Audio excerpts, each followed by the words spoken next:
Il est pas trop beau par hasard. C'est celui que j'avais acheté à la friperie de Saint-Josse. Genre vraiment, je suis tellement fan. Vraiment. Vous le notez combien sur 10? Moi, franchement, 20. Ha ha ha. Hello tout le monde, j'espère que vous allez bien, bienvenue dans cette nouvelle vidéo. Alors aujourd'hui c'est une vidéo, genre je suis tellement contente de la faire. Ça fait grave longtemps que je voulais faire ça mais j'avais pas le temps. Et du coup ces dernières semaines je me suis occupée de ce bac là que vous voyez. Ce bac c'est genre tous les vêtements que je dois retaper. Les upcycling que j'ai fait un sac, des tops, un maillot de bain, un ensemble. Je pense que c'est tout. Et du coup j'ai fait des petits tutos. Je vous préviens, je suis vraiment pas une grande couturière, mais j'avais envie de vous montrer comment je faisais et peut-être que ça allait vous donner des inspirations. Sincèrement, je coupe vraiment un peu comme une schlag, on va pas se mytho. En fait, j'ai un problème, je sais pas couper droit avec des ciseaux. Genre, c'est vraiment la catastrophe, je sais pas couper droit depuis que je suis petite, je sais pas couper droit. Et du coup, à chaque fois, c'est pas très droit, mais j'essaye toujours de rendre ça droit quand je couds, donc vous inquiétez pas quand vous voyez des trucs comme ça parfois. Vraiment, mea culpa. Sur ce, je vous laisse sur la suite de la vidéo. Le premier vêtement que j'ai décidé d'upcycler, c'est un tablier de cuisine que ma mère m'a passé récemment. Il traînait depuis longtemps chez moi, il n'était pas en super bon état, il y avait des trous et tout. Et je me suis dit que ce serait cool de le transformer en sac. Moi j'aime beaucoup les sacs qui sont comme ça et genre qui coupent un peu ici. C'est un peu des sacs pour l'été, le printemps et tout, et c'est hyper bien parce que vraiment genre les gens ils savent pas passer leurs mains. Et moi je me suis fait voler tellement de trucs dans ma vie que ce genre de sac c'est vraiment fait pour moi. Donc je vais vous montrer comment faire un sac pour jamais se faire voler. C'est ma mère qui me l'avait donné il y a quelques semaines, donc comme vous voyez il est vraiment en mauvais état. Il y a pas mal de taches et pas mal de trous. Ici, il y en a un. Le premier truc que je vais faire, c'est que je vais découdre les poches. Permettre d'avoir une vue d'ensemble sur les parties du tissu que je vais pouvoir utiliser pour le sac.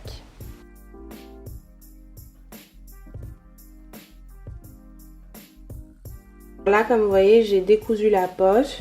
Par contre, il y a un peu des reflets verts. Et je vais pas mytho, ça me saoule un peu. Et je sais vraiment pas ce que c'est. Bon, après, c'était un tablier, donc voilà. Mais à mon avis, quand j'aurai fini l'upcycling, je vais le remettre à la machine. Et je vais mettre du détachant et j'espère que ça partira. Donc maintenant, je vais mettre un patron pour faire la forme de mon sac. Donc voilà, là j'ai mis un tote bag. Et je vais couper tout autour. Je vais à peu près faire 3 cm. Autour, comme ça il sera bien grand et comme ça j'aurai pas de soucis pour faire l'ourlet tout à l'heure. Et donc ça ce sera du coup l'avant du sac, et puis ensuite je prendrai une autre partie qui est un petit peu plus abîmée qui sera l'arrière du sac et du coup qui ne se verra pas, donc j'ai pas trop envie de découdre cette poche. Elle sera au dos. Pour faciliter la découpe du tissu, je vais tout simplement épingler le tote bag et puis je vais couper tout autour. Alors les gars, là c'est les deux morceaux du sac. Comme vous voyez, ils sont pas exactement les mêmes, mais c'est pas du tout grave parce qu'en fait je vais les retourner comme ça et je vais les épingler. Et quand je les épinglerai, ben, ils tomberont à la même taille. Ensuite, par rapport aux taches qu'il y a sur le tissu qui me font vraiment trop chier, j'ai une idée. Donc déjà ça c'est le dos du sac, donc ça franchement je m'en fous. Ça au final c'est le morceau de poche que j'avais laissé. Et c'est ça en fait qui m'a donné l'idée. Ce que je vais faire, c'est qu'en fait, ici sur les taches, je vais faire du patchwork avec tout le reste du tissu que j'ai ici. Et comme ça, on verra pas les taches et je pense que ça pourra donner un truc stylé. Donc voilà. Alors là, j'ai les deux morceaux. Je vais les mettre l'un sur l'autre et je vais les épingler pour faire en sorte que ça coïncide. J'ai tout épinglé, ça fait un joli petit rectangle et maintenant je vais coudre tout ça.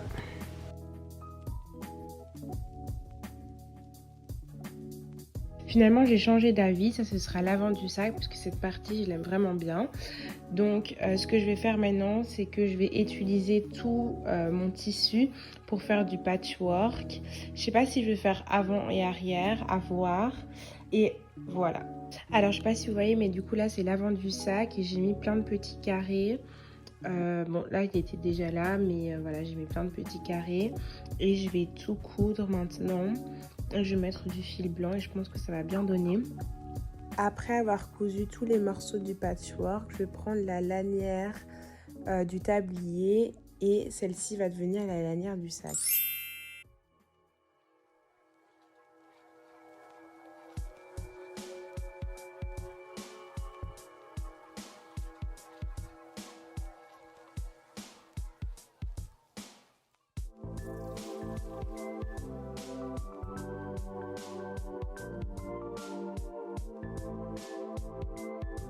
Alors moi en fait l'erreur que j'ai fait sur ce sac, parce que ça m'a pris beaucoup de temps alors que de base ça aurait pas dû, en fait donc quand j'ai assemblé les deux parties du sac, j'ai mis le patchwork par après sur une des parties du sac, mais quand j'ai commencé à coudre le patchwork, en fait ce qui s'est passé c'est que donc là il y avait la partie 1 du sac, la partie 2 du sac et le patchwork, et au début en fait pour coudre le patchwork j'ai tout cousu d'un coup et du coup ça faisait que je savais plus ouvrir le sac.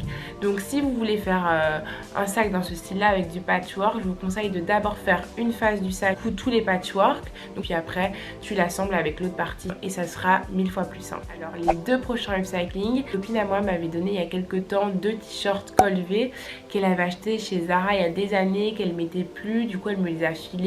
Et au début franchement quand je les ai reçus je savais pas du tout ce que je pouvais faire avec, et au final j'ai un peu scrollé sur Insta et tout et j'ai vu un top sur une fille et je trouvais ça magnifique, un top avec un trou ici, du coup je me suis dit que j'allais faire pareil, surtout que pendant le premier confinement j'avais acheté des espèces de petits anneaux en bois et du coup c'était l'occasion de les utiliser, donc voilà je vous montre ça tout de suite. Premièrement, j'ai positionné sur le t-shirt kaki un top bustier qui me va parfaitement et qui a la même élasticité que le t-shirt kaki. J'épingle le bustier sur le t-shirt afin de faciliter la découpe. Après, je vais couper et je vais couper vraiment au bord du top étant donné que ça a la même matière, ça va forcément mailler. Maintenant que le top est découpé, je vais le retourner et je vais le joindre sur les deux côtés pour le coudre. Comme vous voyez c'est pas très droit mais je vais le rectifier quand je vais commencer à coudre. Je couds en point droit. MDR, j'ai une crotte de fil dans ma capuche, je sais même pas comment c'est arrivé là. À ce stade, on a un bustier. Ce que je vais faire maintenant, c'est que je mesure la largeur du bustier. Ça fait à peu près 32 cm. Je fais un point de repère au milieu à 16 cm. Ensuite, à partir de 16 cm, je fais un point de repère 3 cm avant et 3 cm arrière. Ce sera la limite du diamètre de mon rond. Ensuite, comme vous pouvez le voir, j'ai un choix entre 3 ronds. Un rond en bois, un rond en plastique et un cercle brun. Le cercle brun était un ancien bracelet. Donc vraiment, les cercles, vous n'êtes pas du tout obligé de les acheter. Ça peut être des bracelets, ça peut être des anneaux de rideau, ça peut être énormément de choses. Ensuite, quand j'ai choisi mon rond, je fais un arc de cercle sur mon top pour être sûr que ce soit la bonne taille et ensuite je découpe. Après avoir découpé l'arc de cercle sur le top, je place l'anneau et je fais en sorte d'enfiler le top sur l'anneau. Puis je couds l'arc de cercle. Je vous avoue que c'était assez compliqué. J'ai cousu en point droit et je vous conseille de vraiment coudre le plus loin possible de l'anneau, sinon c'est hyper compliqué. À ce stade, du coup, on a le bustier avec le trou au milieu. Maintenant, je prends dans les chutes de tissu quelques bandes que je vais coudre ensemble et que je vais mettre autour de l'anneau.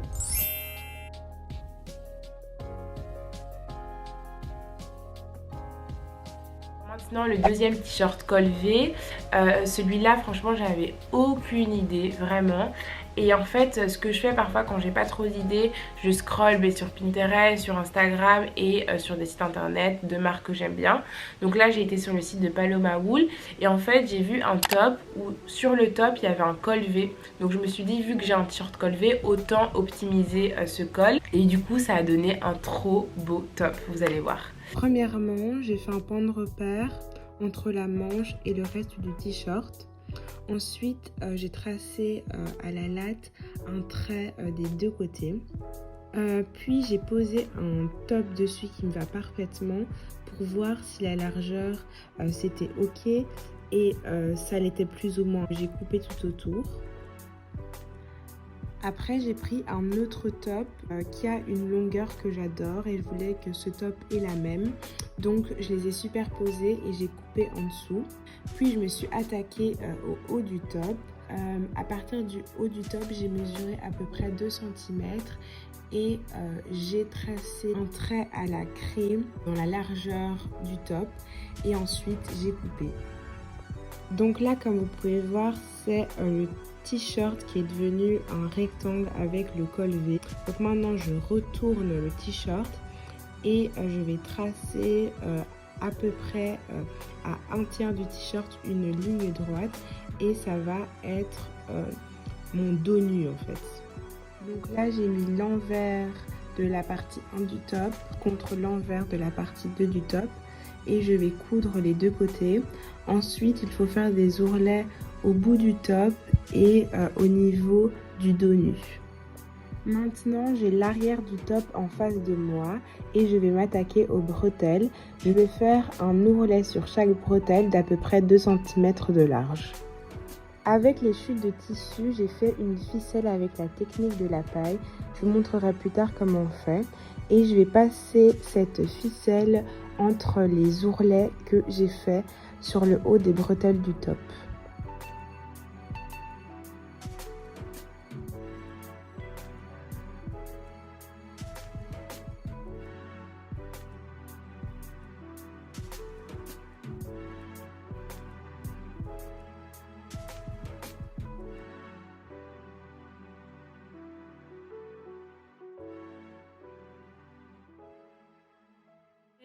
Au-delà de faire vraiment des réelles transformations, j'ai aussi fait quelques retouches.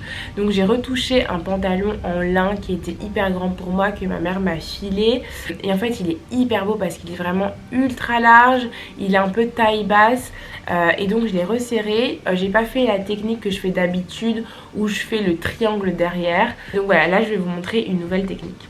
Premièrement, je porte le pantalon à l'envers et je fais en sorte de le serrer au niveau de ma taille et je fais un point de repère de chaque côté. Je mesure la distance entre mon point de repère, que vous voyez pas trop en vidéo d'ailleurs, et l'excédent du pantalon des deux côtés pour que ce soit la même taille. Ensuite, je vais venir tracer des pointillés jusqu'au bout de ma poche. Maintenant, il me suffit de coudre sur les pointillés. Dès que c'est cousu, je peux couper l'excédent. Alors la deuxième retouche que j'ai faite, je sais pas si vous vous rappelez, mais à l'ancienne c'était grave la mode, les jupes en tube. Et du coup une copine m'en a passé une, on se remet en bustier, vous allez voir c'est tellement simple. Comme vous voyez, la jupe en tube sans retouche me flotte un peu sur les côtés. Du coup ce que je fais, c'est que je la pose sur le sol, je mets un top bustier à moi qui me va parfaitement. Il est noir donc vous voyez pas très bien et je trace un trait à la latte. Ensuite je vais coudre sur ce trait en point droit, couper l'excédent et fermer la couture avec des points zigzag. Normalement je fais jamais ça par flemme, mais franchement je vous conseille de le faire, c'est mieux.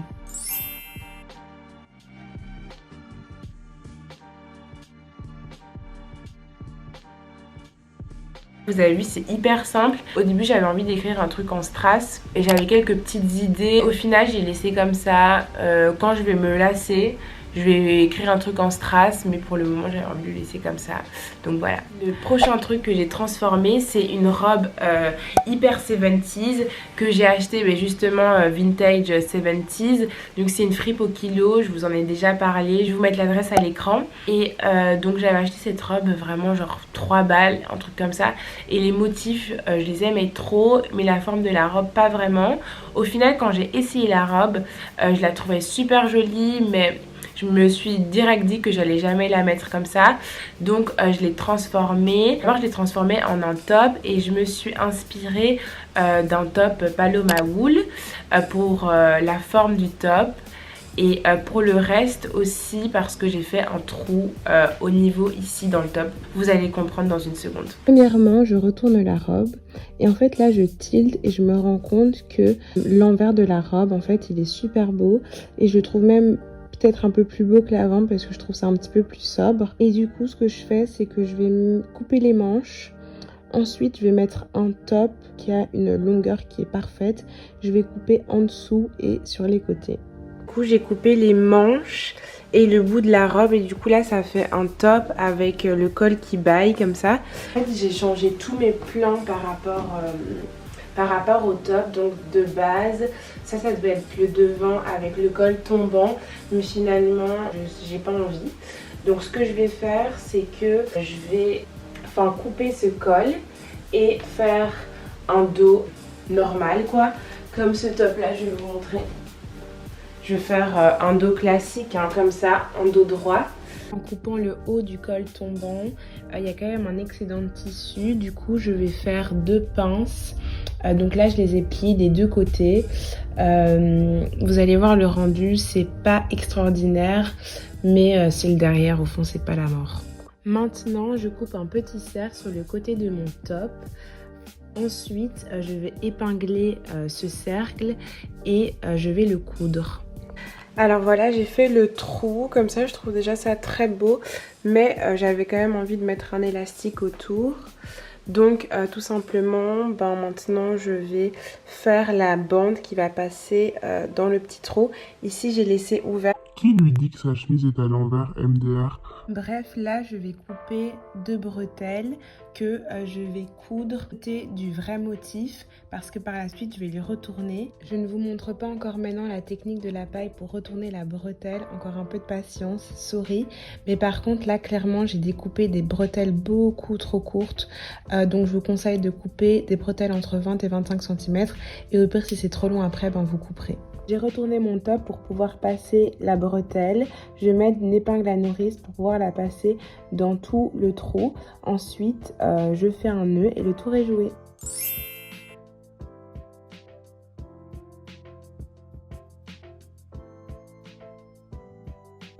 Ensuite, il me reste encore du tissu. Et vu que la robe c'est une matière maillot de bain, je me suis dit autant faire un haut de maillot. Et du coup ce que j'ai fait c'est que j'ai fait un maillot en m'inspirant d'un top Paloma Wool. Donc en fait ce qui est trop bien avec ce maillot, je peux le mettre comme un top ou comme un maillot et il y a plein de manières de le mettre. Voici la chute de mon tissu, donc là je l'ai retourné et je suis en train de mesurer la longueur en sachant que mon tour de poitrine fait à peu près 70 cm, je rajoute 5 cm en plus. Puis je vais plier le tissu l'envers contre l'envers. Donc là je suis en train de tracer au feutre un rectangle à la latte. Ensuite je couperai ce rectangle, toujours tissu l'envers contre l'envers et je vais coudre tout autour en laissant une largeur du tissu sans couture. Maintenant que c'est cousu, je peux retourner le bandeau et faire 2 ourlets de chaque côté pour après passer la ficelle du maillot. Pour faire une ficelle bien nette, on va utiliser la technique de la paille, c'est-à-dire que je vais prendre 2 bandes de tissu, l'envers contre l'envers, je vais coudre un rectangle, je vais passer la paille à l'intérieur de la ficelle et ensuite je vais planter ma tige au-dessus et faire en sorte de passer le tissu de l'autre côté de la paille. Lorsque j'ai fait, je n'ai qu'à tirer le tissu et la ficelle est retournée et donc les coutures deviennent invisibles. Ensuite, je passe ma ficelle grâce à une épingle à nourrice dans les 2 ourlets et le tour est joué.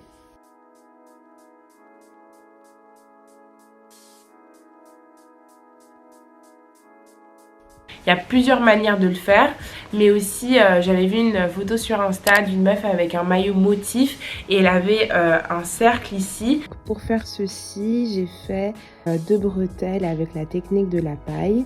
Ensuite, je prends mon cercle transparent et j'enfile des 2 côtés une bretelle et je couds tout simplement.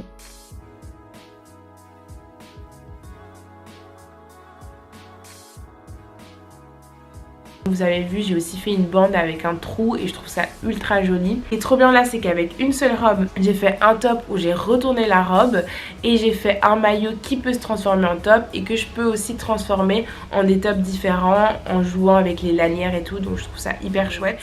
Maintenant la dernière pièce que j'ai faite, donc en fait la robe de base je l'avais achetée sur Vinted. J'avais envie d'acheter une longue robe brune pour pouvoir faire un upcycling. À la base je voulais m'aventurer dans un truc assez spécial et vraiment travaillé. Au final en fait sur Pinterest je suis tombée sur une meuf avec un ensemble kaki hyper simple mais hyper beau.